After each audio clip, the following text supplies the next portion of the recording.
О,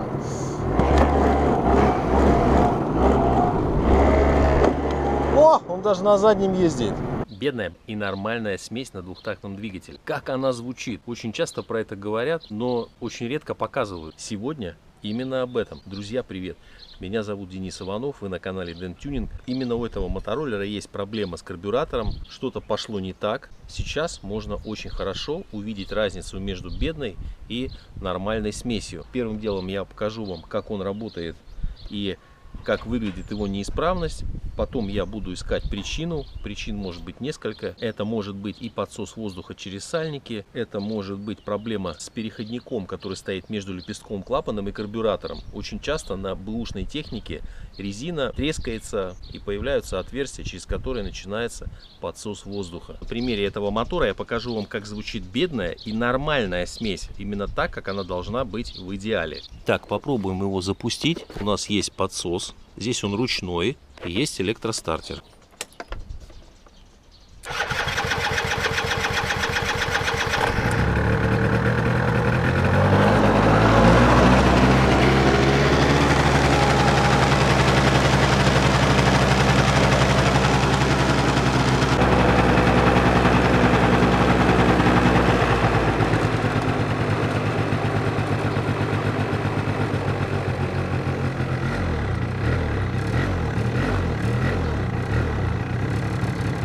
Вот сейчас у него бедная смесь, смотрите, то есть вы даете газ, и у вас мотор глохнет. Видите, он сейчас вообще никак не хочет откликаться на ручку. Здесь сейчас эта проблема, она вот очень ярко выражена, поэтому удобно показывать. Сейчас я запускаю опять на подсосе. На подсосе работает, но все равно слышно, что обороты у мотора высокие, и даже с подсосом он все равно беднит. Такого быть не должно. Сейчас потихоньку прогреется, подождем немножко. На подсосе он газует нормально. Даже я бы сказал, что все равно смесь бедноватая, даже с подсосом.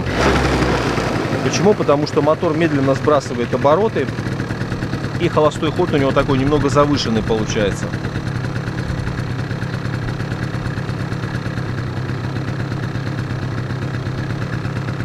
Сейчас, если убрать подсос, смотрите, вроде потихоньку начинает работать, но обороты, слышите, сбрасывает плохо.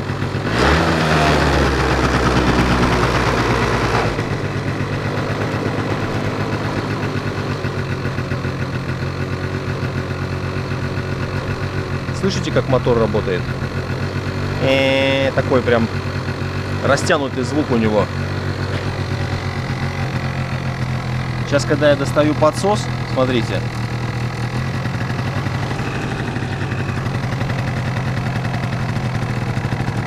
У мотора появляется четкость работы. Говорят, такая характерная строчка появляется. То есть, когда мы даем подсос, сейчас полностью открываем, он начинает работать нормально, так как он должен работать без подсоса. Видите, газу даю, и он сразу сбрасывает обороты.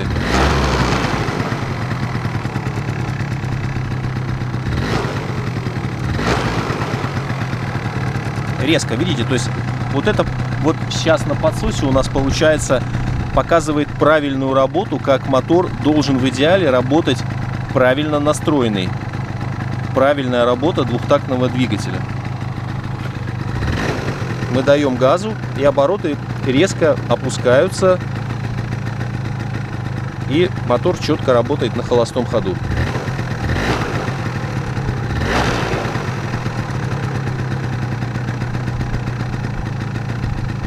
Теперь смотрите, я убираю подсос опять. Ага, и он у нас глохнет. Вот так вот. Теперь смотрите, сейчас смотрим, как меняется работа двигателя. Подсос мы убрали. Вот видите, он начинает повышать обороты. И очень плохо их сбрасывает.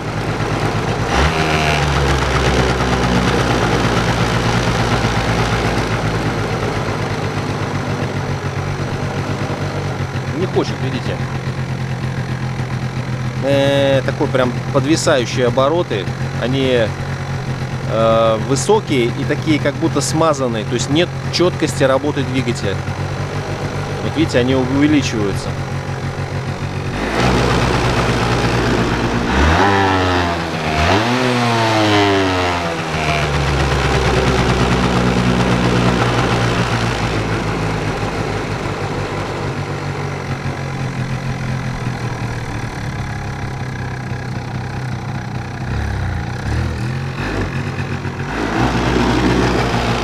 Вот сейчас характерно, смотрите, даю газу, а он не хочет газовать, взрывается как бы.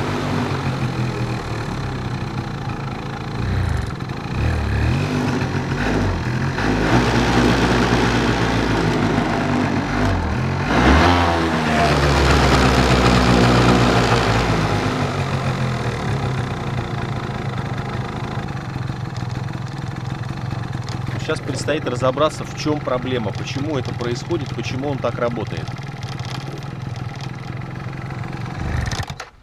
То есть на полностью отпущенном подсосе сейчас на нем ехать невозможно, мотор нормально не работает. Если только вытащить подсос, он опять показывает как бы стабильную нормальную работу. Так что сейчас я начинаю с воздухана, скидываю воздушок, смотрю, что там с карбюратором. Смотрю состояние впускного патрубка. Можно разобрать, проверить карбюратор, потому что его уже давно здесь не чистили. Возможно, пока он стоял, там что-то произошло. Все это сейчас мы проверим.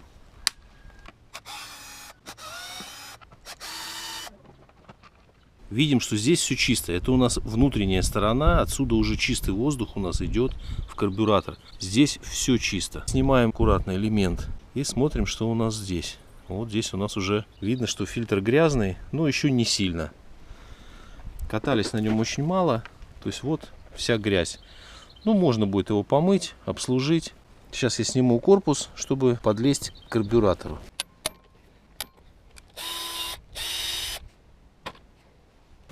Так, вот нашему взору открылся карбюратор. Мопед этот покупали практически новый. У него пробег был буквально 2000 километров, что ли. То есть вот в этом мотороллере еще все оригинальное. Видите, даже резиночка на карбюраторе, которая закрывает его от грязи, летящей с колеса, она еще на месте, родная стоит. Сейчас ее снимем, посмотрим, отсоединим карбюратор.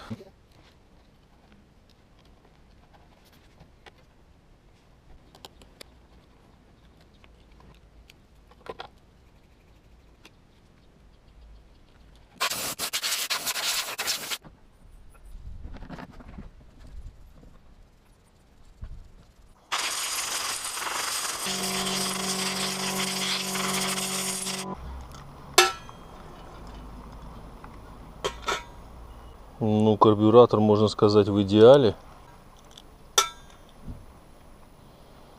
Но все равно сейчас все выкручу, продую на всякий случай. Проверим жиклеры на просвет обязательно. Так, откручиваем жиклеры.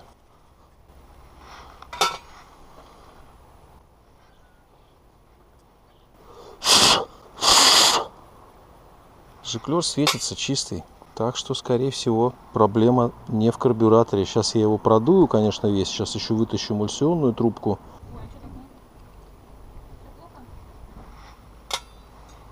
Когда разбираете карбюратор, обязательно вытаскивайте эмульсионную трубку. Она стоит вот здесь, и в ней работает иголка. Просто чем-нибудь аккуратно нажимаем на нее. Вот, и она у нас выходит. Бывает, что вот здесь вокруг нее собирается грязь. Чуть-чуть здесь есть грязи, но не настолько, чтобы карбюратор перестал нормально функционировать. И внутри немножко есть. Чуть-чуть туда бензика. Ну, как следует дунем.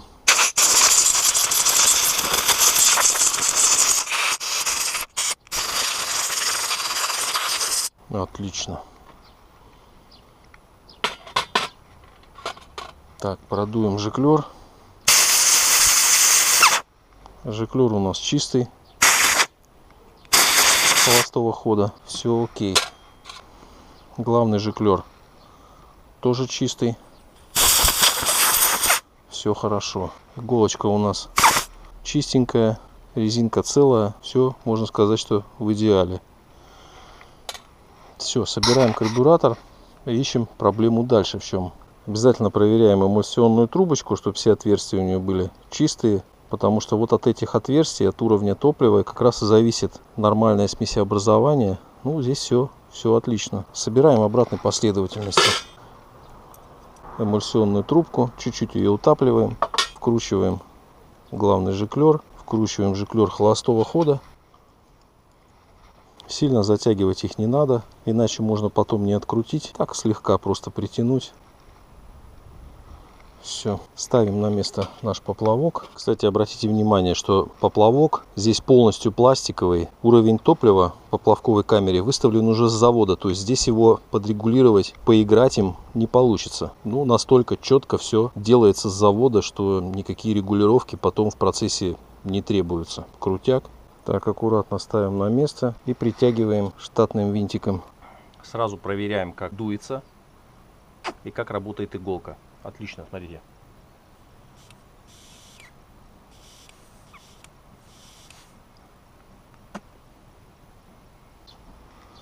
Ставим прокладочку.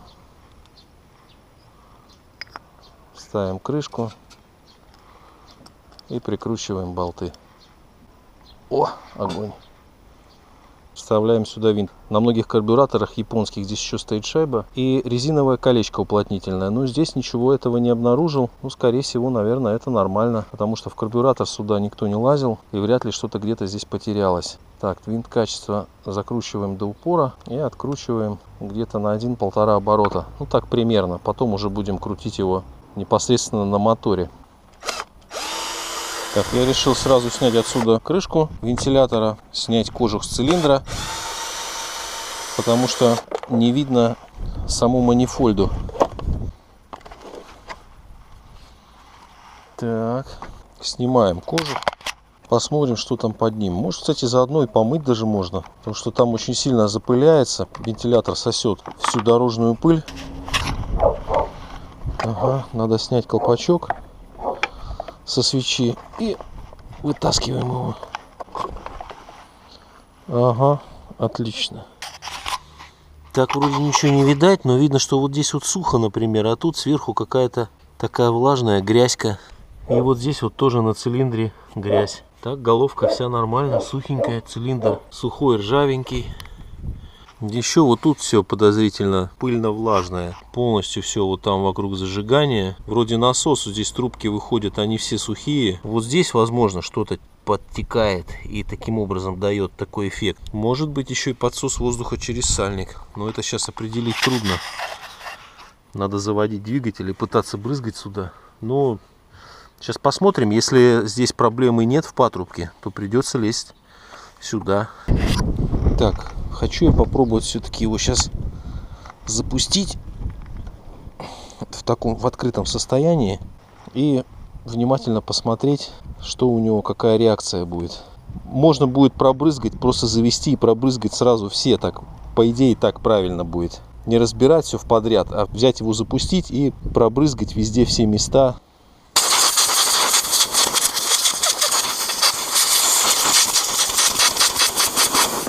Так, рано я его сюда вчекарил. Так. Одеваем заслонку. Очень удобно сделано. Болтик закрутил. И вот и все готово. Так. Все. Ну, эту штуку, я думаю, надо отсюда пока снять, чтобы она нам не мешала. Так, огонь. Очень тут хорошо так все доступно. Чик-чик, переставил, поставил, подогнал. Так, огонь. Чтобы быстрее бензин набрался, можно снять трубочку с вакуумного крана и создать разрежение ротом. Так бензин быстро набирается и не надо долго маслать будет. Все, ставим трубку на место и пробуем запускать.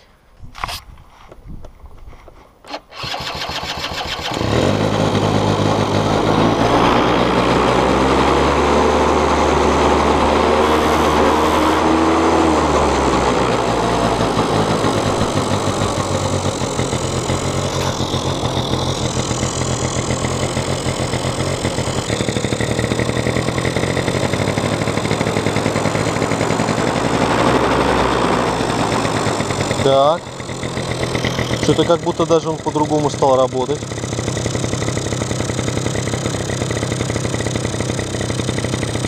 Интересно даже почему, что поменялось. Ничего, в общем-то, и не делали. Карбюратор был чистый.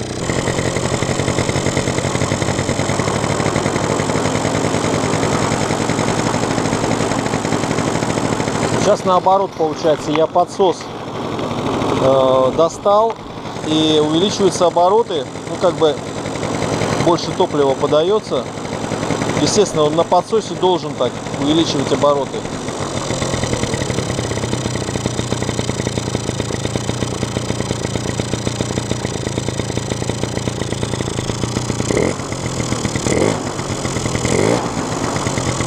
Слушайте, интересно даже, стало нормально, смотрите. Работает. Вот сейчас он на холостом ходу работает как должен. Но самое интересное, что подсос-то я не нашел, где был. Очень интересно. Причина была смешная, мне так кажется, потому что карбюратор я перебрал, там все было отлично. Сейчас, когда я поставил его на место, завел, все идеально работает. Характер работы мотора поменялся кардинально. Сейчас, смотрите, запускаем. Работает четко, на холостом ходу. Прекрасно газует, как я показывал вам с подсосом. Сейчас без него. Если я сейчас вытаскиваю подсос,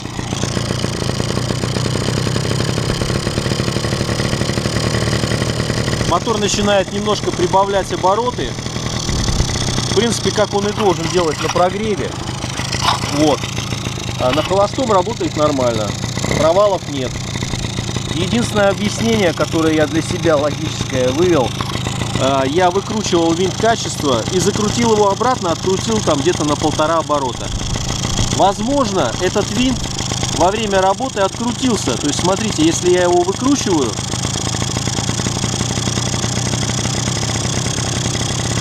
вот видите, мотор стал беднить. Слышно, вот эта беднота пошла.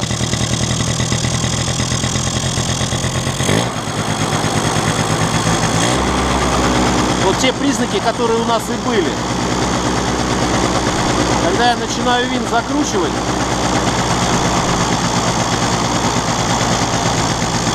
вот, смотрите, как и положено, мотор сбрасывает обороты. Значит, скорее всего, он сам выкрутился, чего, конечно, не должно быть, потому что там стоит пружина, и самопроизвольное отворачивание, такого не должно быть. Но получается, что в этом была вся проблема. Вот такая мелочь. Но заодно сделал инспекцию карбюратора, почистил. Сейчас обслужу воздушный фильтр, соберу, и все, мопед готов. Сейчас в обратной последовательности все собираю. Уже не буду вам показывать тут все эти опять туда-сюда, как это все прикручивается. Вы все это видели. Можно прокатиться еще. Сейчас соберу тогда и сделаем пробный выезд. Посмотрим, как он ведет себя на дороге. Но перед этим надо еще обслужить, помыть, пропитать воздушный фильтр.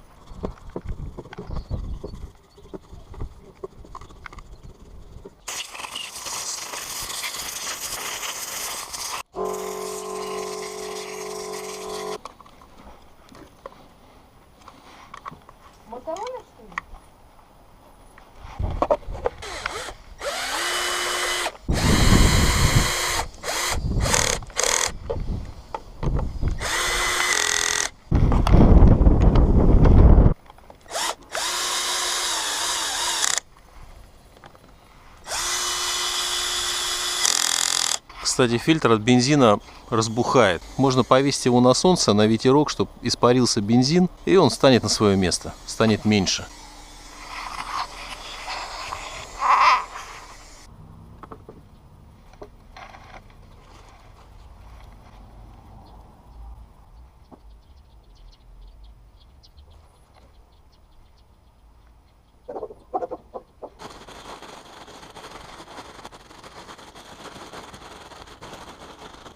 Самый прикол в этой системе, которую я сейчас обнаружил, что невозможно подлезть в винту регулировки качества смеси. То есть получается, его надо выставлять то ли по книжке по оборотам, выставляешь и потом одеваешь воздушный фильтр. То есть доступ к винту количество есть, обороты можно прибавить, убавить, а вот качество подрегулировать уже нет. Он получается стоит вот здесь вот прям за изгибом воздушного фильтра. То есть фильтр надо снять, выставить, потом поставить на место. Вот такая беда интересная. Ну это неудобно, да. На всех других мопедах, которые я встречал, Suzuki, Honda, там с этим вопросом все намного проще. Все винты выведены наружу, и если здесь есть какие-то крышки воздушного фильтра, в них сделаны отверстия, чтобы удобно было просунуть отвертку и подрегулировать. Здесь Yamaha сделала вот так вот.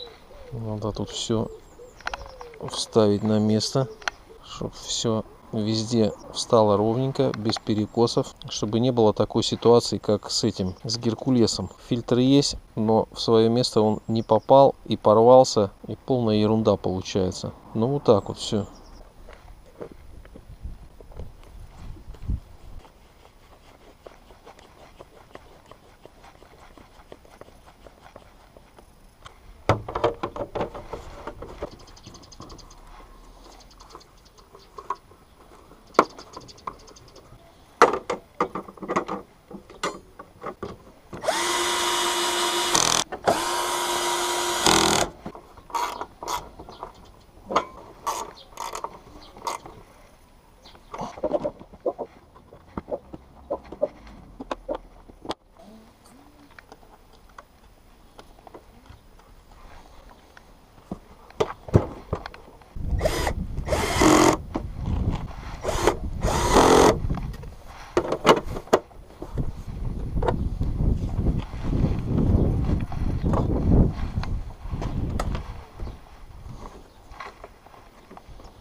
О, он даже на заднем ездит. Офигеть.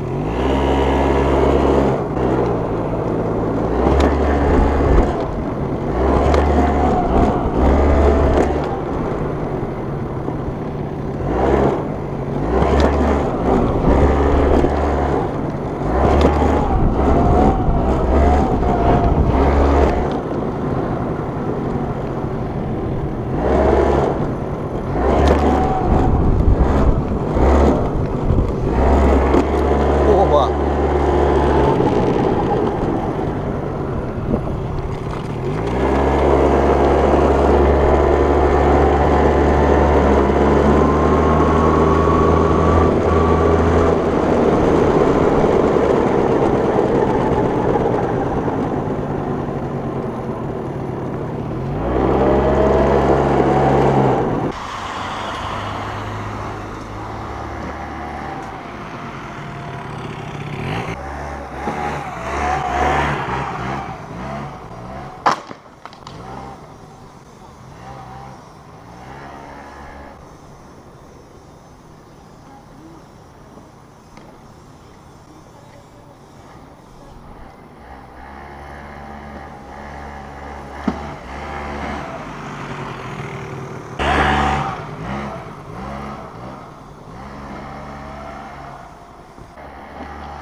Да, ребята, чуток постантил я. Чиркнул. И все, и подкрылок-то отломался. Причем отломался капитально. Надо паять сюда его. Не рассчитан он был под стандрайдинг. Ничего не держится. Надо пластик ремонтировать.